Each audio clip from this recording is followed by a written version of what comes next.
All right, welcome everybody to episode 17. Today, I've got a fun topic for us.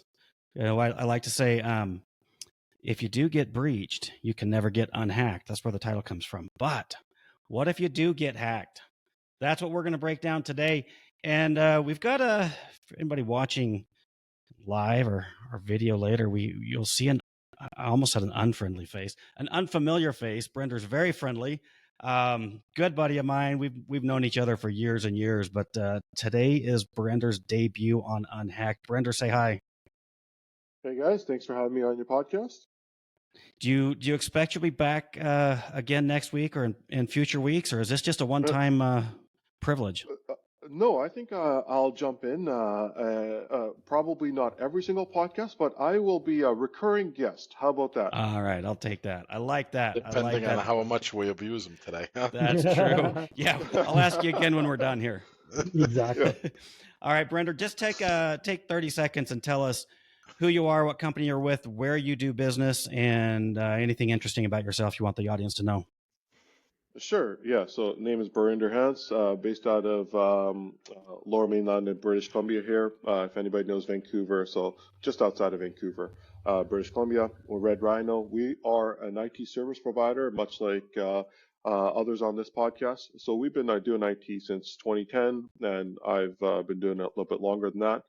We've been recognized on the MSP 501 list for top MSPs, also on the Canadian top 50 best managed IT companies. The team here does a fantastic job, and so we've been, helping people stay secure, take care of their IT for a number of years now, and having fun doing it.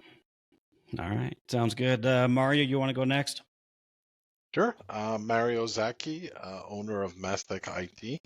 We are located in North Jersey, about 15 miles away from Manhattan. And, I like to think of myself as somebody that's pretty well known in the industry at this point. So. At this point, now you're winning cars and shit. Mario. We still have to debate whether your name is Mario or Mario. I get harassed for that at home. I get harassed all the time at home for that one. All right, Bryan, tell us about yourself. Yeah, I'll keep it short and sweet. Like we talked, Bryan Lachapelle with B4 Networks out in the Niagara Falls area in Ontario, Canada. Also managed services provider providing computer support services. And I like to say that what sets us apart is just we're here to help clients get 1% better every single day. No major changes, just a little bit better every day. All right. And I'm Justin Shelley, CEO of Phoenix IT Advisors, formerly Master Computing, and based in, kind of Dallas, Fort Worth area, and then also recently in Northern Nevada, specifically Elko and surrounding areas.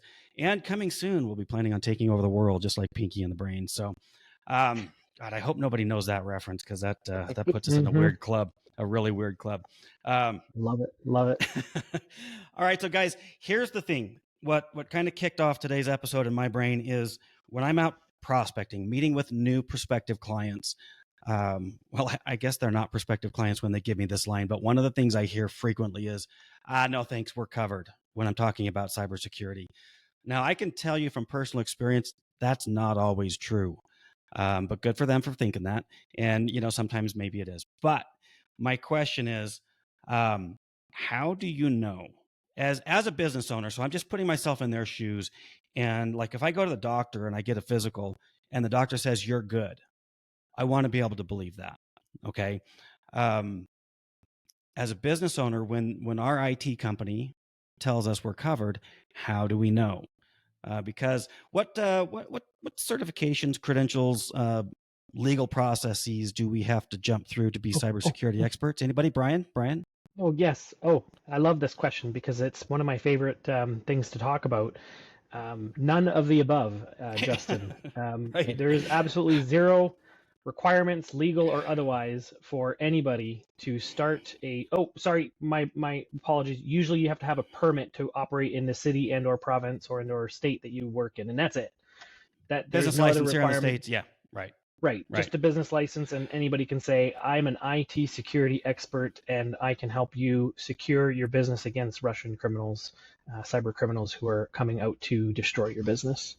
Yeah. So, guys, if that doesn't scare the shit out of you, it should. It should. It really should. Especially for So, professionals who have a legal obligation, like accountants and doctors and lawyers. We don't have that. So So you right. mean to tell me when they say that their nephew that is a senior in high school is taking care of it, we shouldn't take them for their word for it? their nephew could start up an IT company and there's nobody who's going to stop them.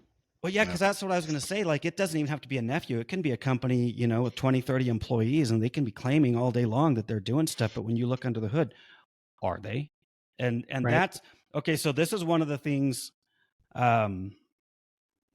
that it hold on. I just got distracted because one of our audience members says that I'm the only one they can hear on Facebook, which is kind of interesting. Hey, why don't you guys talk for a minute and see? I'm going to see if I can fix this. Oh Yikes. man, so we've Okay. been talking this whole time and they can't hear us? Oh, it's recording, but the Facebook Live apparently is only picking up me, and everything else Oh, is that's silent. So you interesting. guys talk amongst yourself for just a minute. Oh boy. We're going to cut this part out, I take it. No, Even tech people we're not cutting even tech anything people out. have Just tech keep problems. going. Just keep going. All right. You want me to talk a little bit about what we were just discussing then? Yeah. Yeah. All right. Well, I'll jump in there.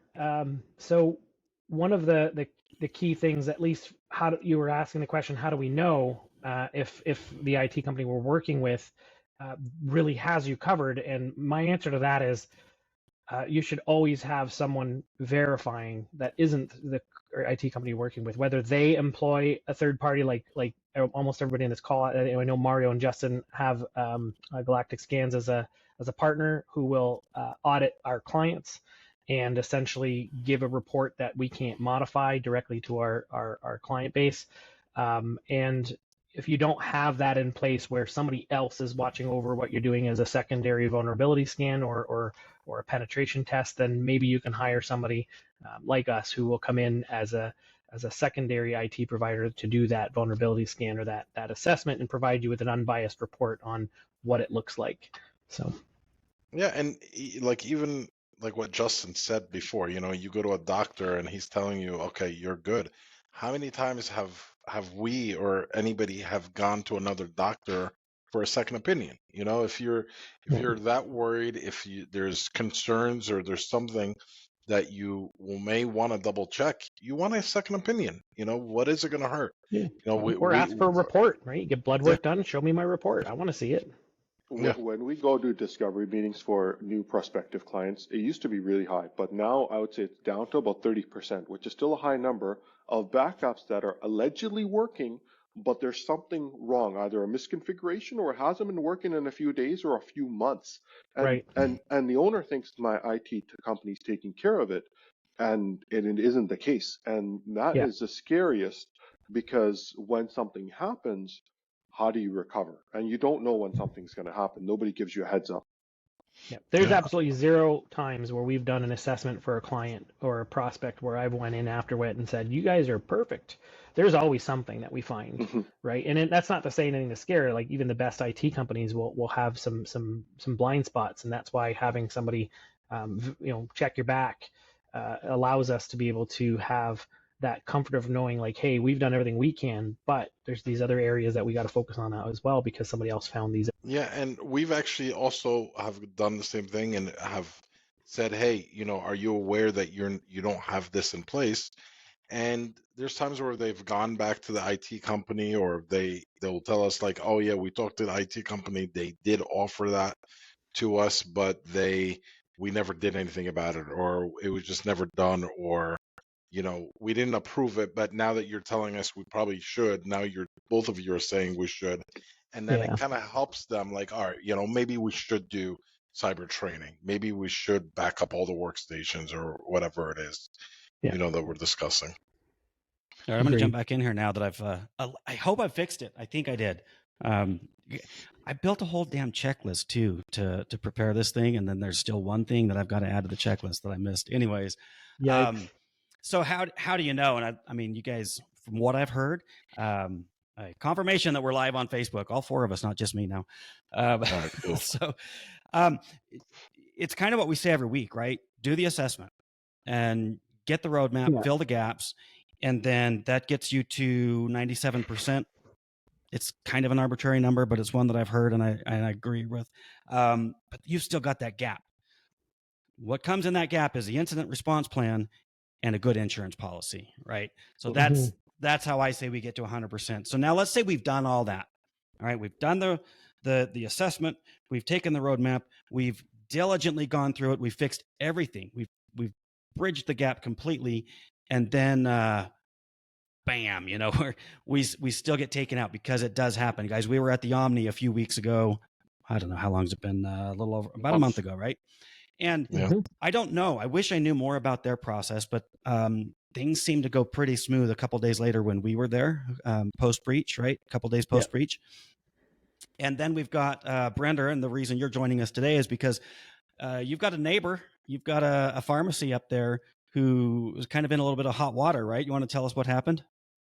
Sure, yeah. The organization's name is London Drugs. They are a pharmacy retailer in Western Canada. They have about 80 locations here. So if for my American folks, that's like a CVS. They'll sell everything from, you know, toasters and blenders and drugs to taking care of your pharmacy. Like, it's everything you can imagine, right? So they're a retailer. They have 80 stores. They're a large operator here, and they've been shut down for their 5th day now. There's 5 days? 5 days, 0 stores open. Yesterday, they got their phones online. And so on day 4, they got their phones online. They were saying with an abundance of caution, they're keeping their stores closed. Individuals are now getting concerned, because at first they were like, hey, we're investigating in case there's any breach of data. Now they're saying there has been some loss of individual personal information, but they're going to act in accordance with, you know, the privacy notification policies that the government has laid out. And that type of private data could be anything from just a loyalty program to, you know, our drug purchases, which is a really big deal. Our healthcare information is about as sensitive as it gets. I mean, there's 2 real sensitive pieces of data for a human being. It's like your healthcare information and your financial. Those are 2 things we don't want to lose. And so our drug purchase history potentially could be breached. Now, the governments do have processes, especially in British Columbia, where that network is supposed to be segmented out. So perhaps that isn't impacted. We don't know. In fact, there's very little information available yet. I feel for the team. Like usual, yeah. Most companies only disclose as little as possible, and only what they're legally required to do so, which is, you know, not much at all. And right now they're probably, you know, realistically speaking, busy dealing with the aftermath of this breach, and they don't know how bad it truly is. And so they've got third-party cybersecurity forensics and investigators working. You know, all empathy and sympathy with that team working, because it's not a good week for them.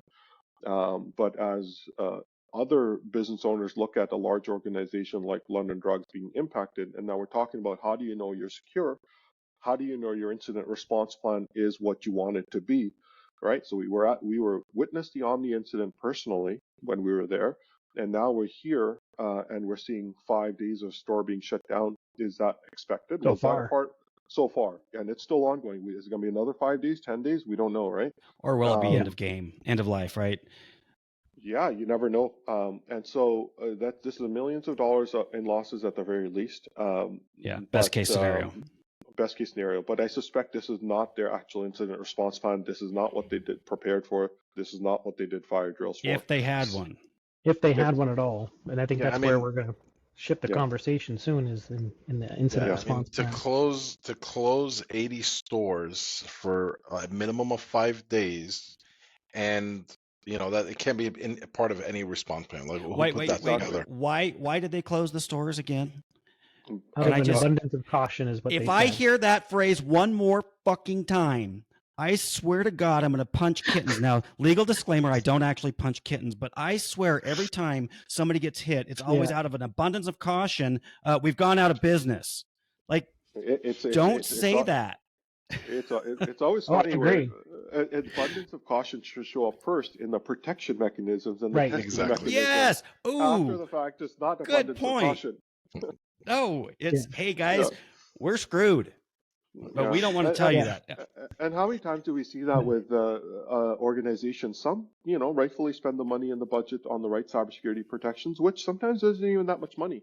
But it always costs more to remediate after an incident. And everybody, we Absolutely. have to assume, as cybersecurity professionals, we have to assume everybody can be breached. So, if the budget's going to show up after because it's going to cost you too much money to remediate and the impact of business loss in this case is too high, why not take a fraction of that money you are inevitably going to spend, put it up front, and remediate your risk in a proactive manner? Well, it's You always said the nothing bad ever happens to me mindset. you said Yeah. their phones just came back online today. Yesterday, they put a notice out saying their phones are online now. And then they also have Canada Post stores and some outlets in the back of some stores, and those are up and running as well. So they've got, but those are probably a completely disconnected, independent system, not related to London Drugs itself, right? Yeah, I mean, Yeah. from my opinion, if their phones were down for 4 days, I mean that means their breach was bad. That means Bad. they couldn't recover back. Phones is Phones are should be easy. somewhat. Yeah. That's the easy part. But For it to take 4 days is a while. It reminds me of the United Healthcare in the U.S. that's still ongoing now as well. They're making some progress recovering there, but they were out for a significant amount of time as well, and it was the breach came in their case from a password that was compromised on the dark web or somewhere anyway, and had no two-factor authentication. And the CEO of the organization, when they were talking about, we repel over 70 attacks every second, and so he was trying to make it seem like this is like, oh well, we repel 70 attacks every second, so does my home router, right? Right. That metric is such a false narrative that we repel over 99.999% of the attacks that are, everybody's home computer and home router are trying to be attacked every 70 times a second. Having a password without 2-4, what that is can that? bring down a multi-billion-dollar company like that. Like Yeah. what? I'm trying to. I can't even get my mind to wrap that this one password can bring down Right. this entire company and cost them millions upon millions of dollars. Like, what was this password doing? I don't know, and we don't know what happened with London Drugs. That's why I brought United Healthcare, is because we don't really know what breached London Drugs. But I think Justin mentions it dozens and dozens of times on all of our podcasts. It's the simple things, right? If we can protect against 99% of the simple things, you're probably not going to get breached. And if you're failing at the simple things, right? Yeah. Well, absolutely true. The fundamentals are called the fundamentals for a reason, right? Like if we put those protections in place, our job as professionals is, reduce the risk of it happening through those fundamentals, and then assume it's going to happen and reduce the blast radius. That's our job. That's where I want to transition now, because we've talked about the fundamentals all the time, and we will continue to do it. But today, let's take a minute and say, what if? All right. What if it happens to us? What if it happens to one of our clients? What if it happens to a prospect who walks in your door and says, hey, oh my God, my building's on fire, figuratively speaking, just like I don't punch kittens, building's not really burning, tracking me. We're talking about a breach. What do you do? What's the response plan? I'm going to say, if you haven't prepared for it to some extent, right, it's probably game over. Like, you're probably not coming back. But how do we prepare for that? What tips can we give our, the business owners that we're all supporting and trying to guide through this process? What can we do to help them at least have some peace of mind that if they've done everything right, which you've got to start with those fundamentals, and somebody still breaks through, which is a possibility, a statistical possibility, what do they do? What does that incident response plan look like? If we were to just start diagramming it out, what's step 1, step 2, step 3, step 4? Anybody want to take a stab at that? I'll start with the first couple of steps, if that's okay. Yeah. So the very first step leave the harder steps for us. Yeah, that's exactly. Right. Yeah. Overall, I could touch on the steps very quickly. It's first you got to prepare for potential incidents. So you got to identify what potential threats you have. Then you got to work at figuring out how you're going to contain the impact of those threats, like how you're going to make sure they don't happen, right? So this is all part of the incident response planning. You're figuring out what can attack us, how can they attack us, what can we do to prevent them, and then you move on to when it happens, what are we going to do to eradicate that threat, to investigate it, to find it. Moving on after that is recovering and restoration operations, like what are we going to do to recover, what are the things we have to take care of, learning from that incident, and then diving into testing and evaluation of the changes that you made, and then right back to step one. So really quickly, those are the 7 steps of the incident response plan. So I'll just dive into the first 2 real quick, and that's preparing for potential incidents, right? The very first thing we have to do is identify where are we vulnerable, what kind of, what systems do we use? So first it's identifying all the different systems that you do use, what applications are you using, what cloud services you're using, identifying that you know where your data is. If you don't give for example, your teams access to file sharing applications, they're probably going to use private personal file for sharing applications. So knowing, whether that's happening or not is important. Providing people with the right tools so that you can contain it. Moving on, after you've identified all the applications and all the cloud services and all the different ways that people can break in, then you move on to identifying what potential threats those things could be vulnerable to with passwords, right? Is there a vulnerability that's physical, local, cloud only? So just identifying all the different ways that somebody can gain access to that system, whether through legitimate purposes, because sometimes it's just an error on the part of somebody who's maintaining and or working in that system. So putting in internal checks and balances to make sure that internal personnel don't accidentally or maliciously compromise a system, right? So containing in the sense that if you don't need access, you don't have access, and if you do have access, maybe it's granted on a one-time as needed basis, so you don't always have access. All right, I'm gonna. Okay. Yeah, Brenda, just, do you want? I know you've got to jump off, so why don't you take a minute? Yeah, I've got to jump off in a few minutes here. So, 2 thoughts that ran through my mind when you started, and one is just echoing what Bryan said. You have to identify what your risky data is. Data is what you're most likely going to be liable for. Obviously, there's downtime. That's a risk to the business, so identify that too. But data is where somebody's going to sue you. Do you have client information that is protected? And is that legal liability? Do you have employee information? Everybody who's listening has likely got employees, and they have SIN numbers. Where are you storing that? And then lastly, credit cards is a common one that we should be protecting. Like, we have an obligation to protect that data. So in my discovery meetings, that's usually the first thing I ask is, what is the sensitive data you have? Some organizations have intellectual property. The publicly traded companies have different obligations. Identification of your risk is number one. And then, of course, you do all the fundamentals, you go through all the various steps, you come up with a great incident response plan, a disaster recovery plan, it's written down, documented, great. You got all the check marks. Are you doing a fire drill? Are you testing that incident response plan and the integrity of it? Because what happened last year is probably not the same thing that's going to happen next year. So periodically have your IT partner test your disaster recovery plan. And it's not like, yes, your backups are there and it's working. That's not a response plan. So in one of our cases right now, we're undergoing one of our larger clients at our manufacturing facility, an actual fire drill where we boot up all their equipment in a parallel system. Imagine the building burned down scenario where all the data and infrastructure lives, and then get them back up and running, start to finish. How long did that take? Document this step-by-step process, because when an emergency happens, you don't have time to figure it out. You're stressed. You're up all night. So have that documented. And so those fire drills need to be happening if you're a business of any size, small or big. And smaller, it's going to be easy. Great. There's no reason not to do it. And if you're bigger, you have more resources and more risk. You should definitely do it. Yeah, and one more thing I want to also add is have more than one person have admin privileges into whatever system you're using, and make sure you loop in your IT company what you're using. And we've seen companies reach us, hey, this employee was using a personal Gmail account that they set up for our company, and they were sharing out of that stuff, and he's no longer with us, and we need access to it. We tell them, well, there's nothing we can do about that. We can't hack into his Gmail that he set up. Or, if they're using like box.com, they're using like a free box.com account and to share files and stuff like that. And we're like, listen, we can't do it. It's set up into his personal box.com. there's no way we can do it without actually hacking in. It's unethical and, so on.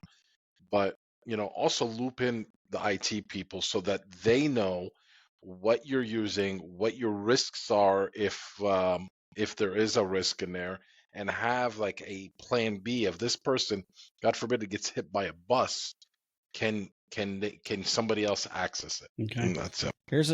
Here's an angle I want to throw at you guys, because most of what we're talking about here is protecting the technology, recovering from the like in ground zero, right? It happens. You're hit. We go through the process of Right. trying to restore. This is where our brains focus. But a business owner, who's not focused on his technology, what's he focused on? It better be money, right? Because that's kind of where we started this. Yeah. So that's so London Drugs, they're down for 5 days. How much money is gone? So I would argue that a big part of our incident response plan needs to be take your SOPs, take your operations manual, however you do business. How do you transact with your clients, your patients, whatever? Go through step by step and imagine what you would have to do if you had no technology involved. Right. Could you do it? And if you can't, get creative, think outside of the box and find a way where you can still let people in your door and sell them a Snickers bar, right? Like it's crazy to me that they're closed, that their doors are closed. Get out a pad and paper and start writing down credit card numbers or whatever, like this is not legal advice. Don't do that because it's PCI compliance problem. But you know what I'm saying? Like I know. Use the hotel hack as an example, Yes. right? When we walked in to go check in, they had no credit card system. So what did they do? They had a text message sent to your phone. Yeah. It was a backup system. They sent a text message to my phone that said, "Here's the information. You paid via your phone, right?" And they were able to accept it that way. And then they had no key cards. The whole hotel had no key cards. So what do? They had people escorting you to your room. They had people on every floor that had a master key, and they would let you in the door and let everybody in that way. It wasn't pretty, but it was effective, and it worked. They were able to. We had a room to stay in. Working. And what was the delay? 5 minutes? Yeah. Honestly, Maybe? there wasn't even a lineup. It was like really, really fast. So when you talk about restoring operations, you can't do that in the middle of an incident. That whole plan that the hotel implements. Well, and it's also it's separate from recovering the technology, right? You've got that component, which is what we talk about and where we focus, but separate, parallel to that. Well, it's how do you operate? It's a contingency for restoring your operation separately, right? Because you know what step one is that everybody misses when an incident happens and nobody's thought about it ahead of time? Calling your insurance provider. You need to have their contact. That step one is insurance provider. If you have an insurance claim that you're going to potentially make, and London Drugs is obviously going to have a big one, you're going to make a claim. You can't start work and start remediation until your insurance provider and their people say yes.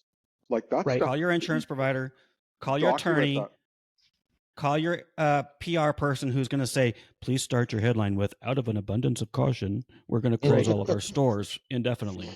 Jesus. Well, the immediate thing that the insurance company is going to do is send out a forensic team, and it will not be your IT provider that will be there doing the forensics. Correct. If you call your IT provider first, chances are what you can't you can't remove evidence, and forensics needs that evidence because they need to know that all the things you promised on that insurance questionnaire that you actually did them. And that's what, because otherwise you can deny, which is why it's so important. It's why it's so important to have that procedure plan, right? Here's what we're going to do technically to recover, but then procedurally, what are we going to do to continue to conduct business? Right. You're right. Because first call, it's insurance company. Second call better be your lawyer, your team of lawyers, perhaps. And PR. You have to get all those people involved. Right. But man, your operations guy better be just like going crazy, pivoting. In most cases, you're going to have two teams essentially with regards to an incident response plan. You're going to have the team that's trying to remediate and fix and get back up and running, and you're going to have another team or person, if you don't have a big team, another person who's responsible and has the contingency plan, and they're going to run with that. So you don't want to put it all in the same person's hands because they can't exactly recover and try to put in systems in place to allow the business to continue to operate, right? So those two things have to be separate people, separate not a separate plan because it's all part of the same plan, but different people have to be enacting those. They have to be thought of as separate. Can have that recovery.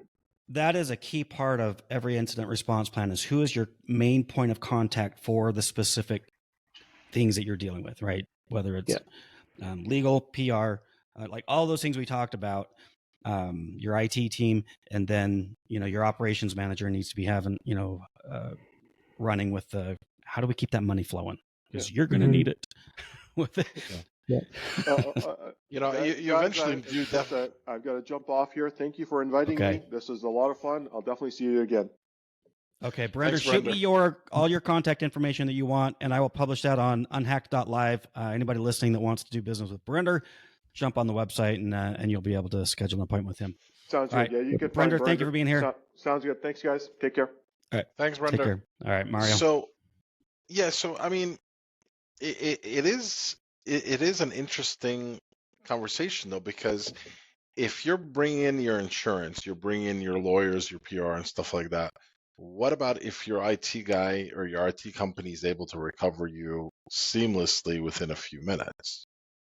Not that I'm saying what you guys said is wrong. No, it's absolutely right. But I'm saying, like, what about if you're able to say, okay, well, we can easily isolate this incident, and now we can recover very quickly. Are you still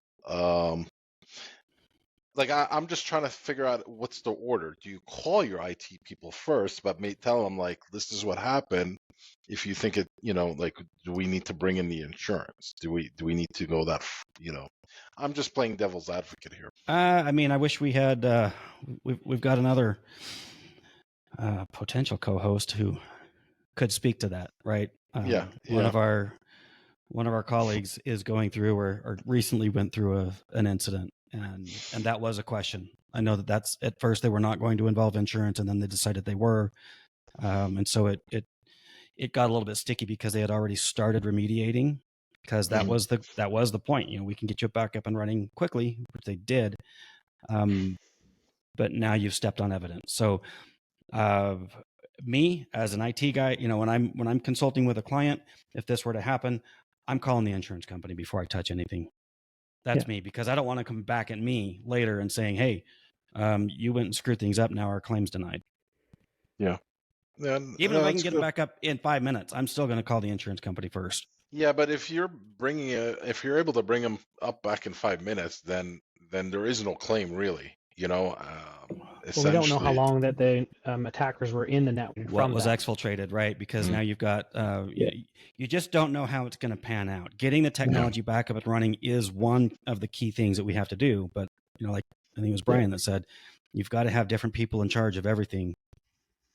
Yeah. And again, now, if you have systems that are monitoring what's coming out of the network, and it's separate from the systems that you're using that you need to recover from, there might be the possibility of doing a rapid recovery, because you're logging everything going in and out, and so there'll be a forensic log of what was exfiltrated, if any. But if you don't have that in place, if you have nothing in place to monitor which information is being transmitted outside of your network or outside of your system, whatever that might be, then you probably should just loop the insurance in. And they have a rapid response team. Most insurance companies, if you have cyber insurance liability, they have a rapid response team. And really, if we back up to preparation, we should be well acquainted with our clients' insurance companies. I'm in contact with them. Mm-hmm. So I want to know, are we doing what they expect us to be doing? Number one. And then number two, I want to know, in the event of a breach, what is their process? Right. So what if kind that's of breach requires us to contact them, and what kind of breach requires us to just remediate right away? Because there might be some circumstances where I don't want my first contact with the insurance company to be, hey, a client's been breached, right? I want it to be, hey, we've been talking, we've been doing everything. The worst of the worst has happened. Let's get to work. We already know what we're supposed to do. Let's get going. Yeah, I completely agree.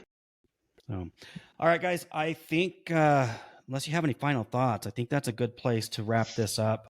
Well, my only final thought would be that because we went through this fairly rapid fire, we're going to put together, at least, I'm speaking for the rest of the team here, but we'll put together the incident response steps on some sort of document that you can download and take a look at. And I'll get Justin to put it up on the UnHacked link as a link there, so that anybody who's looking for information on an incident response plan, it's not a template or anything like that. It's just very high level instructions on the 7. No, and the other thing I was going to add is, you put in these steps in place, and you've confirmed, because don't just plan it. You actually have to do it. But once you actually do it, go ahead and do a fire drill. Have a fire drill. Okay, guys, what happens if this server is dead? Go. What could we do? I even if it's something simple as well too, put a file on your desktop and delete it. Wait a few days. Ask your IT person, hey, I deleted this. Can you recover it? Yeah. Something simple. Let's see if those little steps are covered before we tackle the larger one. It might be fun for a future episode is to actually run through a simulated attack. Like take a system offline, bring it back up, and I don't know. I'm just trying to scheming in my brain, but I love it. I like that. I want these podcasts to be informative, educational, but we could add a little entertainment to it that way. Let's burn the building down and then rebuild it and see if it all works out. I think we're gonna have to figure that one out. Okay, guys, let's go ahead and wrap up. As always, the next step to the business owner who is listening and just trying to keep his business alive, keep the bad guys out. It's not like we don't have enough things to do. We want to make this part way easier on you. So jump on unhacked.live, book that. It's a free consultation. We're going to run through, do the assessment, vulnerability assessment. We'll find out where your gaps are, and we will prepare you a roadmap and show you exactly what you need to do. Just whether you move forward with us or not. Correct. You'll have the whole formula. Right. Here's your assessment. Here's the process to bridge the gaps. Here's a sample incident response plan, and get some insurance to wrap it all up, and you're good to go. Now, along the way, we can help you with any of those, or you can just take that right back to your IT guy and say, WTF, man, like you said, we're covered. How come we're missing 97% of these? Anyways. All right. Unhacked.live. And next week, I think we're either going to talk about a fire drill. I don't know. That might take me a little longer to put together. So if not, then next week we're going to talk about the return on investment, because I really do like talking about money and how this stuff pays for itself, but the return on investment of keeping your equipment up to date. I can't tell you how many times when I'm out interviewing a prospective client and I just walk around to their computers and it's bad. Like the cobwebs are everywhere, right? This thing was built back in 1985. Yeah. Oh, I'm serious. I've seen. Anyways, there is a cost to keeping it up to date, but there is a bigger cost in my mind to letting it go, and that's what I want to talk about. Is we'll do some actual math on the benefits of keeping your equipment and your software up to date. So, and your employees happy.